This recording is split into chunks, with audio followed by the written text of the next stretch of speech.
திராவிட கட்சிகள் மேலதான் உங்களுடைய கோபம் இருந்தது. ஆனா நேற்று மார்க்சிய கம்யூனிஸ்ட் கட்சி மேலேயும் நீங்க மார்க்சிஸ்டுகள் அந்த கம்யூனிஸ்ட் கட்சிகள் நீங்க எப்படின்னா, நீங்க அன்னைக்கு காம்ரேட்டா இருந்தீங்க, இன்னைக்கு கார்பரேட்டா மாறிட்டீங்க. நீங்க எந்த பொது பிரச்சனைக்கு களத்தில் இறங்கி வரீங்க? நீங்க பேசணும்னா அண்ணா பல்கலைக்கழகத்துக்கு பேசியிருக்கணும், அந்த பாலியல் வன்கொடுமைக்கு பேசியிருக்கணும், பொள்ளாச்சி பாலியல் வன்கொடுமைக்கு பேசியிருக்கணும், தங்கச்சி ஸ்ரீமதி கொலைக்கு பேசியிருக்கணும். ஒரு 9ஆம் படிக்கிற பிள்ளையை ஒரு 4 ஆசிரியர்கள் சேர்ந்து அது வலுக்கட்டாயமா உறவு வச்சு கற்பமாக்கிட்டதுக்கு பேசியிருக்கணும்.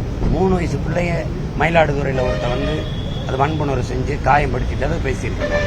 மனநலம் பாதிக்கப்பட்ட பெண்ணை 7-8 பேர் சேர்ந்து வன்புணர்வு செஞ்சதை பேசியிருக்கணும். நாடங்கள் இந்த மாசத்துல மட்டும் 26க்கு மேற்பட்ட இந்த பாலியல் பிரச்சனைகள் வரும்போது அதுக்கு பேசியிருக்கணும். எந்த பிரச்சனைக்கும் பேசாம இதுல பேசும்போது நீங்க நீதிமன்றமே சொல்லாத போது நீ பாலியல் குற்றவாளின்னு எப்படி ஒரு பொறுப்புமிக்க மாநில தலைவர் பேச முடியும்? ஒரு செயலாளர் எப்படி சொல்றது?